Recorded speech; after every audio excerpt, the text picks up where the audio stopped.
What's going on, guys? So I have an interesting RV video for you today. I have the tripod out, so you know it's pretty serious anytime I break a tripod out and have to use two hands. So basically what we have going on is a furnace issue. Now, this problem's been going on for, I'm gonna probably say maybe about 7 to 8 months.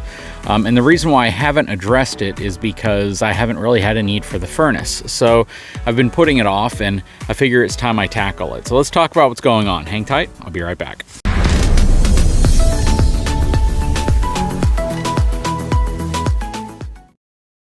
All right, so our furnace is a Dometic furnace, and I'm gonna probably say 8 to 9 months ago, we started having a bit of an issue with it. And when we were out camping, one of the first things that we started realizing was there was a strange noise coming from the bathroom area when you're inside of the RV, and the bathroom's right here. So when you're inside, you would hear this like a vroom, a vroom. It was kind of like a motor trying to turn over, and a clicking noise. And what I noticed was it started happening after a major rainstorm. So I really think that the issue that we were having with the furnace was tied to a rainstorm that probably had water blowing in pretty much from the side and getting some of the components inside of here wet.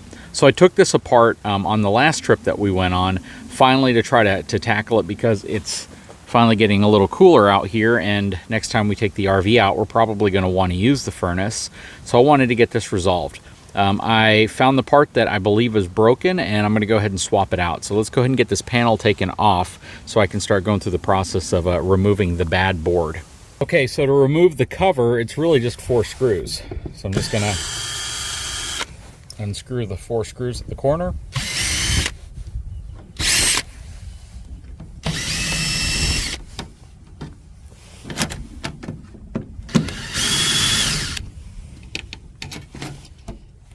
And this pops right off. And there's a little tube right here that goes into this tube right here, and that's just going to be your exhaust. So I'll set this aside. All right, so the part that I believe is bad is this board right here. And I have it unplugged currently. Again, I haven't really had much of a need for the furnace, so I haven't been using it. But when this is plugged in here, and it's not all the time, I think it's moisture related. When it's plugged in right there, occasionally you'll hear this thing trying to spin over, and it just kind of makes a woo, woo, click, woo, woo, click, and it just keeps doing it over and over and over. And if I just turn it off right here, which a lot of people will say, why don't you just turn it off here? It actually turns off power to the thermostat inside of the RV. So we're going to replace this. That's your igniter right there.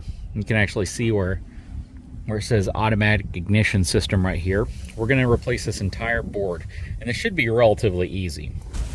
Okay, so I reached out to Coachman, their warranty department, and I went ahead and called them and just asked them what part I might need. And they told me, so I ordered the part. And this is the replacement board. And this is what they sent me right here. So this is the new DSI control board. It's a direct replacement for all 12 volt and older systems. So I'll set that aside. And this is what the new board looks like. Has the same igniter on it. Don't really know what that's for. I'll figure that out later maybe. But yeah, so we're going to go ahead and remove the old board and put this one on in its place and get it all plugged in. So I'm going to go ahead and unplug it from here. I want to unplug the igniter. Get the board lifted off. Got some clips on each end right here. Okay, so I have the board taken off here. I know where everything goes here, and then I'm simply going to unplug the 2 contacts right there. And that's the board. And it actually looks like it's gotten a little water damaged. A little bit of corrosion up right here. You got some corrosion down right here. And that can all cause major issues.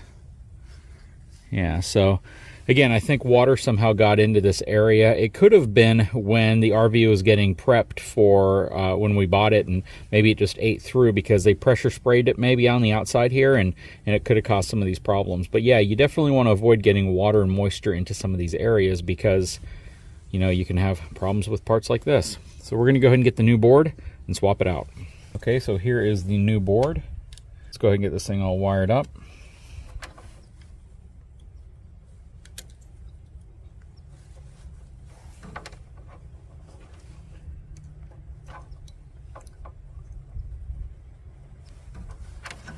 I'll go ahead and get it placed back in here.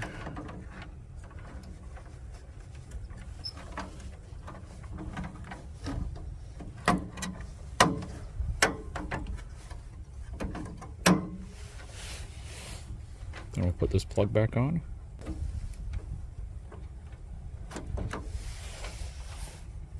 There we go. Go ahead and turn it back on.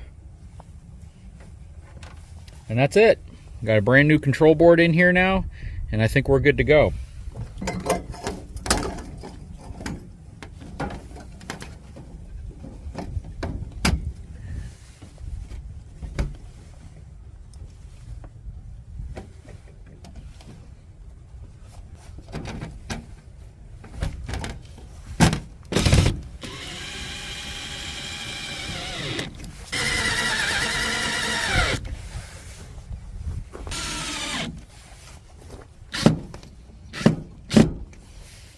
There we go. We are all done. Very, very simple, quick fix, and hopefully we won't have any more problems with the furnace. But just wanted to share this quick video with you guys because this is something that you could be struggling with, and sometimes it's very nerve-wracking to work on something like your furnace because you just don't know what you're messing with. Most of this stuff is super easy to fix because they make everything real modular, so you can remove things and replace them if you need to. If you're having a problem with something like this, maybe this will help inspire you to fix it yourself and just get the part ordered. Okay, so I've switched the system to heat, have it on gas. It's kicking on. Let's go out there and see if it lit up. Everything's working. Definitely got hot air coming out. That's exactly what you like to see after you do a quick repair like this. So yeah, it was all of a 5-minute repair, to be honest, and happy the thing's working well again. Clicking on, igniting well, and working the way it should. All right, so several years ago, it's probably been like 4 years now, you all probably recall a video that I filmed where somebody had tried to steal or at least tamper with my B&W trailer hitch. And what they did, they removed the pins that hold it in place, at least this portion right here. I had a lock pin that held it into the receiver of the truck, but the challenge I had was that these two pins that come on the actual hitch are removable. They just have little clips like this that you pop out, and you can take them out, and you can change this, rotate it around, articulate it however you want. So yeah, somebody had tampered with it. They had removed the pins, and it was just kind of hanging there when I came out to the truck one day. The folks over at B&W sent me some new pins so I could put them in there, but that always concerned me moving forward, how I was going to secure my hitch, and not only the receiver, but secure this section of it as well, so people wouldn't tamper with it. And the folks over at InfiniteRule, who sell their products through eTrailer, my official channel sponsor, sent me some really cool pins that are lockable. Now, I know a lot of folks are going to say you can just take a pry bar, or you can take a hollow metal tube, put it over it, and kind of break these off. That's not true with these, mainly because how they designed them, they're designed to be very, very difficult to not only bend or break, but they will bend and not necessarily break. They're actually threaded in place over the end, and that's what makes these things so great. Now, the current version that's on here are actually made out of steel, and randomly in the mail I received new pins, and I don't even know why I got the pins. I just got a bunch of new pins, and I assumed that the folks at InfiniteRule just wanted to send them to me to replace the pins that were in there, even though the pins that are in there are perfectly fine. And then I get an email follow-up shortly after basically saying, we sent you new pins because now we've designed the pins using a very, very high-grade stainless steel.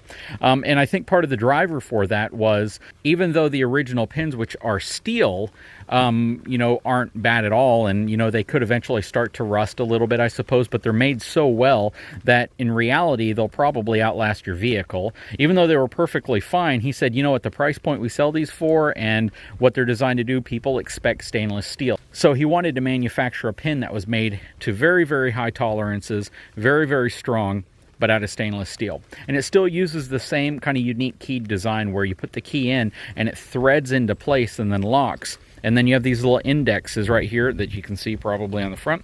And the key has to align with those indexes in order for you to be able to actually remove the key. It is really starting to rain on us a little bit here, so I'm going to try to proceed with this. Anyways, you guys probably saw the video I did on the bulletproof hitch that was sent to me from eTrailer, and then my B&W hitch, and then on the back of the truck I currently have a WaySafe steel hitch, and I have pins for everything now. The WaySafe actually has integrated locks, so the only pin I have there is the actual receiver pin which locks it into place, which is this one. They sent me this really cool trailer coupler pin, which is probably the most robust trailer coupler pin I think I've ever seen, and this actually locks the latch down. These two pins right here are designed for the bulletproof hitch, so they'll replace these. And these three pins right here are designed to replace these two pins that are on here. And these are both InfiniteRule pins, but these are their steel version, and these are the stainless steel versions. So yeah, I'm going to replace the pins on here with the new pins, and they send you 3 of them. So you have one for the front right here, and then you have 2 back here as well. So you need 3 of them for B&W. I keep this normal pin right here in place only because I find myself, you know, rotating through the different balls on my hitch quite often, and to have that one locked would just pose an inconvenience. And even if you steal it, you're not going to be able to actually take this out or remove it. So I'll replace these 2 right here with the new stainless steel versions. I'll replace these 2 right here with the 2 InfiniteRules, because these are the factory pins that came with it. I'm going to throw this on my new red utility trailer, and this is going to replace the steel version of this that's currently holding my hitch assembly onto the back of the truck. But I will put links in the description for all this stuff. Again, you can buy this stuff through eTrailer, my official channel sponsor. InfiniteRule makes a fantastic product, and the design and engineering of their product was actually designed to help prevent that normal type of attack that people use to break off hitches, where they slide a metal pole over it and then they essentially break it back and forth. You could eventually do it. I mean, any dedicated thief, and this is the part everyone likes to leave comments on, anybody who is desperate enough to steal something can eventually do it, especially if they have the right tools to do it. But the reality is you just want to stop them and slow them down enough that they essentially make so much noise or so much ruckus that somebody's going to be drawn to whatever they're trying to do. And down here in Texas, the last thing you want to do if you're a thief is draw someone to you, because they're likely to draw something else on you. Anyways, guys, I hope you enjoyed the video. If you haven't had a chance, take a moment, please subscribe to my channel, give me a thumbs up. I'm going to get out of this rain. We'll talk to you again very soon.